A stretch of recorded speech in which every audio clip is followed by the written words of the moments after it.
പിതാവിൻ്റെയും പുത്രൻ്റെയും പരിശുദ്ധാത്മാവിൻ്റെയും നാമത്തിൽ ആമേൻ. എൻ്റെ പ്രിയപ്പെട്ടവരെ, ഓഗസ്റ്റ് 17 ഞായർ നമുക്ക് പ്രാർത്ഥിക്കാം. അമ്മേ പരിശുദ്ധമ്മേ, അമ്മേ പരിശുദ്ധമ്മേ, ദൈവമാതാവേ, കൃപാസനത്തിലൂടെ ഞങ്ങൾക്കും ഞങ്ങളുടെ ദേശത്തിനും അമ്മ മധ്യസ്ഥം തേടി തന്ന എല്ലാ അനുഗ്രഹങ്ങൾക്കും കൃപകൾക്കും ഞങ്ങളിപ്പോൾ ഹൃദയം നിറഞ്ഞ നന്ദി പറയുന്നു. അമ്മേ പരിശുദ്ധമ്മേ, അമ്മേ പരിശുദ്ധമ്മേ, ദൈവമാതാവേ, 2004 ഡിസംബർ 7 തീയതി ഉച്ചകഴിഞ്ഞ് 2:30 കൃപാസനത്തിൽ സംഭവിച്ച അമ്മയുടെ പ്രത്യക്ഷപ്പെടലിനെ കുറിച്ച് തിരുസഭയ്ക്ക് സമർപ്പിച്ചിരിക്കുന്ന പഠനരേഖകളുടെ സഭാത്മകമായ പഠനം ആരംഭിക്കുവാൻ ഞങ്ങൾ പ്രാർത്ഥിക്കുന്നു.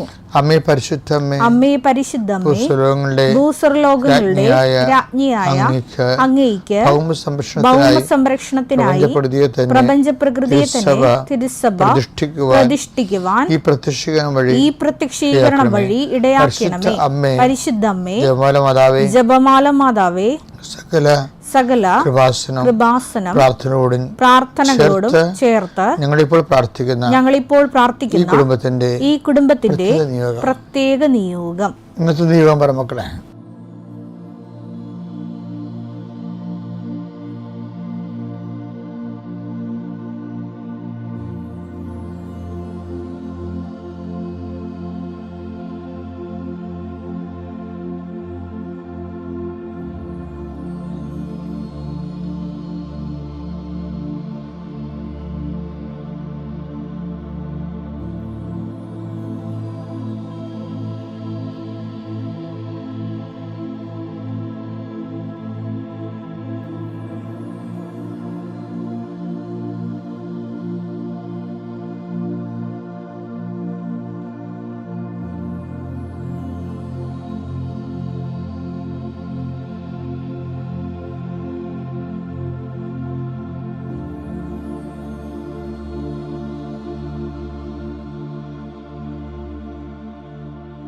അമ്മയുടെ പ്രത്യക്ഷീകരണത്തിന്റെ ഈ അനുഗ്രഹവേളയിൽ ഞങ്ങൾക്ക് സാധിച്ചു തരുവാൻ കനിയണമേ. ആമേൻ. വിശ്വാസ പ്രമാണം. സർവശക്തനായ പിതാവും ആകാശത്തിന്റെയും ഭൂമിയുടെയും സൃഷ്ടാവുമായ ദൈവത്തിൽ ഞാൻ വിശ്വസിക്കുന്നു. അവിടുത്തെ ഏകപുത്രനും ഞങ്ങളുടെ കർത്താവുമായ ഈശോമിശിഹായിലും ഞാൻ വിശ്വസിക്കുന്നു. ഈ പുത്രൻ പരിശുദ്ധാത്മാവിനാൽ ഗർഭസ്ഥനായി കന്യകാമറിയത്തിൽ നിന്ന് പിറന്ന് പൊന്തിയോസ് പീലാത്തോസിന്റെ കാലത്ത് പീഡകൾ സഹിച്ച് കുരിശിൽ തറയ്ക്കപ്പെട്ട് മരിച്ച് അടക്കപ്പെട്ട് പാതാളങ്ങളിൽ ഇറങ്ങി മരിച്ചവരുടെ ഇടയിൽ നിന്ന് 3-ാം നാൾ ഉയർത്ത് സ്വർഗത്തിലേക്ക് എഴുന്നള്ളി സർവശക്തിയുള്ള പിതാവായ ദൈവത്തിന്റെ വലതുഭാഗത്തിരിക്കുന്നു. അവിടെ നിന്ന് ജീവിക്കുന്നവരെയും മരിച്ചവരെയും വിധിക്കുവാൻ വരുമെന്നും ഞാൻ വിശ്വസിക്കുന്നു. പരിശുദ്ധാത്മാവിലും ഞാൻ വിശ്വസിക്കുന്നു.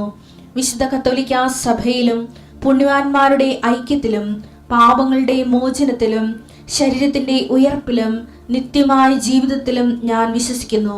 ആമേൻ. സ്വർഗ്ഗസ്ഥനായ ഞങ്ങളുടെ പിതാവേ, അങ്ങയുടെ നാമം പൂജിതമാകണമേ. അങ്ങയുടെ രാജ്യം വരണമേ. അങ്ങയുടെ തിരുമനസ് സ്വർഗത്തിലെ പോലെ ഭൂമിയിലും ആകണമേ. അന്നു വേണ്ടുന്ന ആഹാരം ഇന്ന് ഞങ്ങൾക്ക് തരണമേ. ഞങ്ങളോട് തെറ്റ് ചെയ്യുന്നവരോട് ഞങ്ങൾ ക്ഷമിക്കുന്നത് പോലെ ഞങ്ങളുടെ തെറ്റുകൾ ഞങ്ങളോടും ക്ഷമിക്കണമേ. ഞങ്ങളെ പ്രലോഭനത്തിൽ ഉൾപ്പെടുത്തരുതേ, തിന്മയിൽ ഞങ്ങൾ രക്ഷിക്കണമേ. ആമേൻ. നന്മ നിറഞ്ഞ മറിയമേ, സ്വസ്തി. കർത്താവ് അങ്ങയുടെ കൂടെ സ്ത്രീകളിൽ അങ്ങ് അനുഗ്രഹിക്കപ്പെട്ടവളാകുന്നു. അങ്ങയുടെ ഉദരത്തിൻ ഫലമായി ഈശോ അനുഗ്രഹിക്കപ്പെട്ടവനാകുന്നു. പരിശുദ്ധ മറിയമേ, തമ്പുരാന്റെ അമ്മേ, പാപികളായ ഞങ്ങൾക്ക് വേണ്ടി ഇപ്പോഴും ഞങ്ങളുടെ മരണസമയത്തും തമ്പുരാനോട് അപേക്ഷിക്കണമേ. ആമേൻ.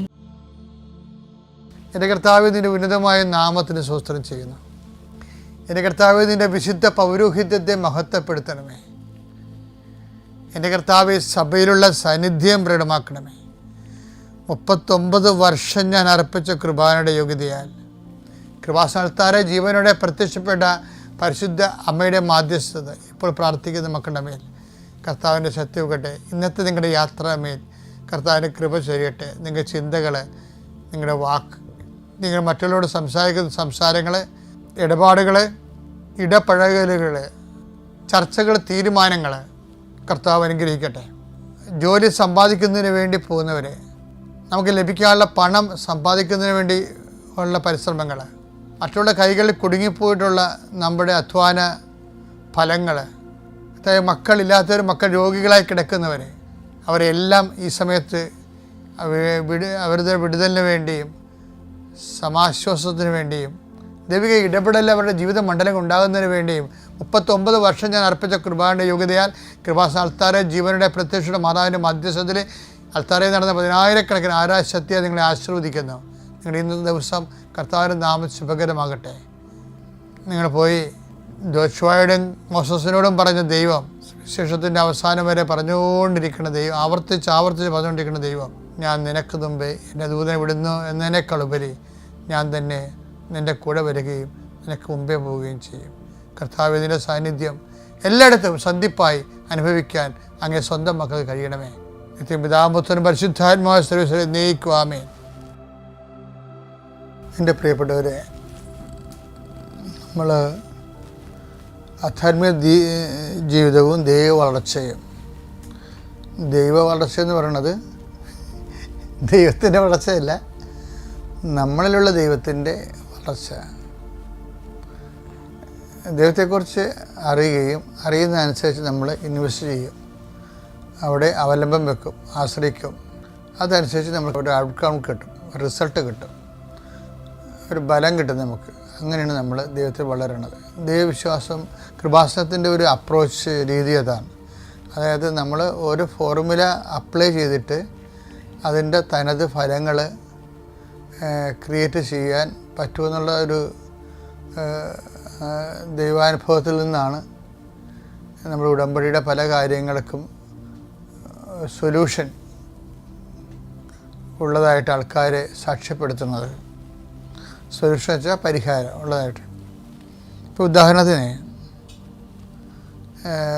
റോമ 4:20 ദൈവത്തെ മഹത്വപ്പെടുത്തിക്കൊണ്ട് ഒന്ന് പറഞ്ഞ ഏറ്റവും ദൈവത്തെ മഹത്വപ്പെടുത്തിക്കൊണ്ട് അവൻ വിശ്വാസത്താൽ ശക്തി പ്രാപിച്ചു. ഇപ്പം വിശ്വാസത്തിൻ്റെ ഒരു രീതി എന്ന് പറയുന്നത് അവർ കേവലമായിട്ട് ഒരിക്കലും നിൽക്കത്തില്ല. വിശ്വാസം ഇങ്ങനെ എംപവർ ചെയ്തുകൊണ്ടിരിക്കുക, ശക്തി പ്രാപിക്കുക. അതുകൊണ്ടാണ് ഞാൻ എപ്പോഴും നിങ്ങളോട് പറയുന്നത് ഈ ക്രോണോളജിക്കൽ ഫെയ്ത്ത് എന്ന് പറയുന്ന ഒരു കോൺസെപ്റ്റിനെ കുറിച്ച്. ക്രോണോളജിക്കൽ ഫെയ്ത്ത് എന്ന് പറയുന്നത് നമുക്കിപ്പോൾ എത്ര വയസ്സുണ്ട്, ഇപ്പോൾ എനിക്ക് 65 വയസ്സായി. അപ്പോൾ ഈ 65 വയസ്സിൻ്റെ വിശ്വാസമാണ് ഇത് ലെവൽ വേണ്ടത്. പക്ഷേ ജീവിതമായത് കാരണം നമുക്ക് 65 വയസ്സുകാരന് 70 വയസ്സിൻ്റെ വിശ്വാസം. എങ്ങനെ വിശ്വാസം എന്ന് പറഞ്ഞ കുതിര ജീവിതമാകുന്ന വണ്ടിയുടെ മുമ്പിലുണ്ടാകണം. വിശ്വാസമല്ലേ നമ്മൾ വലിച്ചുകൊണ്ട് പോണത്. വണ്ടിയുടെ പുറകിലാണ് കുതിരയെങ്കിൽ എന്തു ചെയ്യും? കുതിരക്കും ഗുണമില്ല, വണ്ടിക്കും ഗുണമില്ല. അപ്പം അതുകൊണ്ട് തന്നെ എപ്പോഴും ഈ ക്രോണോളജിക്കൽ ഇയറിനെ കവർ ചെയ്ത് കയറി നിൽക്കണം വിശ്വാസ വർഷം എന്ന് പറയുന്നത്. ഫെയ്ത്ത് ഇയർ എന്ന് പറഞ്ഞ സംഭവമുണ്ട്. ഫെയ്ത്ത് ഇയർ എപ്പോഴും ഒരു വർക്കൗട്ട് ചെയ്യുമ്പോൾ നമ്മൾ ജിംനേഷ്യത്തിൽ നമ്മൾ വർക്കൗട്ട് എന്നാണ് പറയണത്. ആധ്യാത്മിക ജീവിതത്തിലും ഈ വർക്കൗട്ടുണ്ട്. വർക്കൗട്ട് ഇപ്പോൾ ഞാൻ ഇന്നലെ ഒരു വർക്കൗട്ട് പറഞ്ഞില്ലേ നിങ്ങളോട്, എന്ന് വെച്ച് കഴിഞ്ഞാൽ നിന്നെ ഞാൻ എല്ലാ ജനങ്ങളുടെ മുമ്പിൽ ഉന്നതനാക്കും എന്ന് പറയുന്ന ദൈവം ഉടനെ ചെയ്യണേ എന്താ? വെള്ളപ്പൊക്കത്തിൻ്റെ മുമ്പിൽ കൊണ്ടുവന്ന് നിർത്തുകയാണ് ജോഷുവാനെ, ഇല്ലേ? എന്നിട്ട് അത് സോൾവ് ചെയ്യാൻ പറയും. വെള്ളപ്പൊക്കത്തിലൂടെ ഗത്രു ചെയ്യാൻ പറയും. അപ്പോൾ ഗത്രു ചെയ്യാൻ പറയുമ്പോൾ വെള്ളപ്പൊക്കം കണ്ടാൽ ഭീരുവായി പിന്തിരിഞ്ഞു ഓടാതിരിക്കാൻ പറയും. ശക്തനായിരിക്കണം, ധീരനായിരിക്കണം എന്ന് പറയും. അപ്പോൾ അങ്ങനെ ശക്തനും ധീരനുമായിരിക്കുക. അതിനർത്ഥം വെള്ളപ്പൊക്കം മുമ്പിൽ കണ്ടുകൊണ്ടാണ്, ജോർദാൻ നദി കരകവിഞ്ഞ് കൊയ്ത്തുകാലത്ത് ഒഴുകുന്നത് കണ്ടുകൊണ്ടാണ് ശക്തനും ധീരനുമായിരിക്കണം, അല്ലെങ്കിൽ നീ പകച്ചു പോകുമെന്ന് പറയണം. അപ്പോൾ ഓരോ രോഗങ്ങളും കടങ്ങളും ഉറ്റവരുടെ വേർപാടും മരണവും ഒക്കെ സംഭവിക്കും. നമുക്ക് മുമ്പിൽ എന്തും സംഭവിക്കാം. ജീവിതം അതിൻ്റെ സ്വഭാവ ചേഷ്ടകളുമായിട്ട് മുന്നോട്ട് പോകും.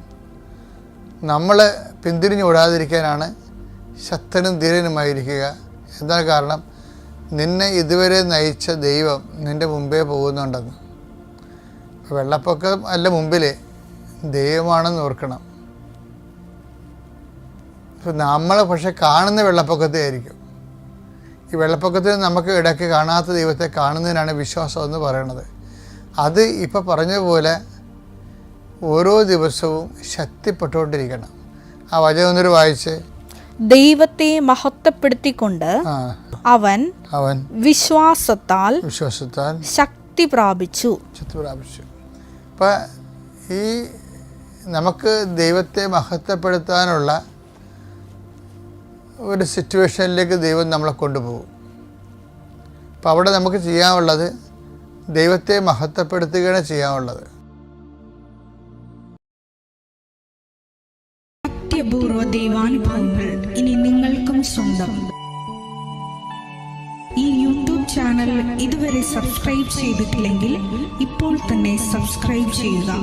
ഈ വീഡിയോ ഇപ്പോൾ തന്നെ നിങ്ങളുടെ സുഹൃത്തുക്കൾക്ക് ഷെയർ ചെയ്തുകൊണ്ട് കർത്താവിൻ്റെ പ്രേക്ഷിതരാകുക.